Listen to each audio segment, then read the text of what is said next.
Hello. आज जो topic है अर्थराइटिस। तो ये टॉपिक का मेन जो क्रिएशन है इस बीमारी का, जो बीमारी ये बढ़ती है, ये अगर हम कहें कि हमारे खान पान, लाइफ स्टाइल, इवन हम जो पानी पीते हैं आज के टाइम में वो भी शुद्ध नहीं है। तो हमें इससे अपने को कैसे प्रिवेंट रखना है या कैसे बचाव करना है, आज इस जानकारी को हम देने वाले हैं। तो हम इसके परिचय या इंट्रोडक्शन के साथ शुरू करते हैं कि जोड़ों का दर्द सिर्फ परेशानी नहीं बल्कि अर्थराइटिस का संकेत भी हो सकता है। तो ये जो बीमारी है वो जितने भी हमारी बॉडी में जॉइंट्स होते हैं, लाइक घुटने, अंगुलियों या अन्य जोड़ों में दर्द, सूजन या अकड़न रहती है, तो यह अर्थराइटिस या गठिया हो सकता है। और जो ये अर्थराइटिस है, ये एक ऐसी कंडीशन है जिसमें जोड़ों में सूजन आ जाती है। जब जोड़ों में सूजन आती है तो सूजन के कारण जब हम कोई भी एक्टिविटी करते हैं तो उसमें दर्द होता है, जकड़न होता है और इसके साथ ही साथ चलने फिरने में कठिनाई होती है। डेफिनेशन या परिभाषा। अर्थराइटिस एक ऐसी बीमारी है जिसमें एक या अधिक जोड़ों में सूजन, दर्द और अकड़न हो जाती है, जिससे उनकी सामान्य कार्य क्षमता जो है प्रभावित होती है। जोड़ रहे मजबूत और स्वस्थ, अर्थराइटिस से बचाव है सबसे श्रेष्ठ। अब हम बताएंगे क्या कारण है जो अर्थराइटिस या गठिया होता है। तो नंबर 1 है बढ़ती उम्र। जैसे जैसे उम्र बढ़ती है वैसे वैसे ये बीमारी एक वर्ड में कहूं कि ये बढ़ती उम्र के साथ हावी होने लगती है। और नेक्स्ट है इसका एक हेरिडिटी कारण या आनुवांशिक कारण, मोटापा। मोटापा भी इसका एक बहुत बड़ा रीजन हो सकता है, लेकिन मैं एक एग्जांपल के तौर पर बताऊं कि जो पर्सन या जो व्यक्ति मोटे नहीं होते हैं उनको भी अर्थराइटिस होता है। तो मोटापा भी इसका एक रीजन हो सकता है।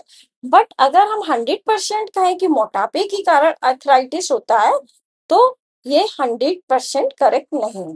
जोड़ों में चोट लगने के कारण, इन्फेक्शन के कारण और ऑटो इम्यून डिसऑर्डर्स या अत्यधिक शारीरिक श्रम।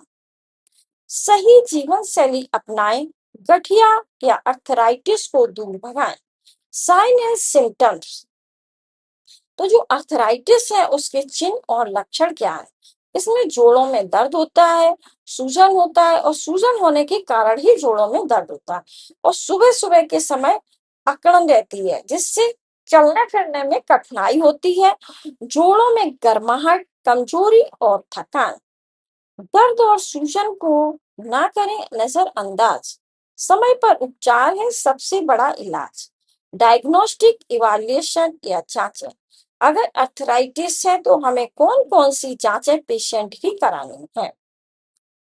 Physical examination. किसी भी बीमारी में अगर हमारे पास कोई भी मरीज आता है तो हमें उसका सबसे पहले फिजिकल एग्जामिनेशन या शारीरिक परीक्षण करना है। Blood test, X-ray, MRI, joint fluid analysis. अब हम आगे चलते हैं कि हमने इन्वेस्टिगेशन करा लिया, अब हमारी रिपोर्ट आने के बाद हमें पेशेंट का उपचार या ट्रीटमेंट करना है, जिसमें पेशेंट को दर्द निवारक दवाइयां according to doctor advice, anti inflammatory medicine, physiotherapy, weight management. अगर पेशेंट का वजन बढ़ा हुआ है तो हम उसका मैनेज करने को बोलेंगे और उसे बताएंगे कि कैसे वेट का मैनेज करना। Joint replacement. ये बहुत सीरियस कंडीशन होने पर ही ज्वाइंट रिप्लेसमेंट किया जाता है और जो कि एक सर्जरी होती है, ये बहुत ही गंभीर स्थिति है। समय पर इलाज और सही देखभाल अर्थराइटिस पर पाएं कमाल। देन नर्सिंग मैनेजमेंट या नर्सिंग प्रबंधन। सबसे पहले किसी भी बीमारी में अगर पेशेंट हमारे पास आता है तो हम उसका असेसमेंट करेंगे। एक्चुअली में यहाँ अर्थराइटिस तो पेशेंट पेन की कंप्लेन लेकर आया, तो हम उसके पेन का असेसमेंट करेंगे। आराम और व्यायाम में संतुलन बनाए रखना, गर्म या ठंडी सिकाई देना, और जो भी मेडिसिन पेशेंट को दी जा रही है वो रेगुलर और सही समय पर देना, मीन्स पीरियोडिकली। रोगी को संतुलित आहार की सलाह देना, मानसिक सहयोग और शिक्षा प्रदान करना।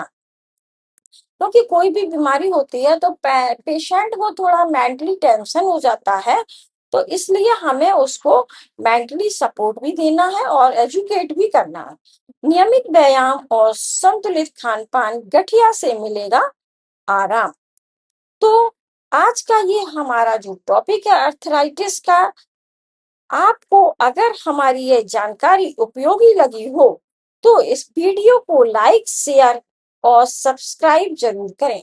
स्वस्थ रहें, जागरूक रहें और हमारे YouTube चैनल को लाइक, सब्सक्राइब, शेयर और कमेंट करना बिल्कुल मत भूलना। Thank you so much.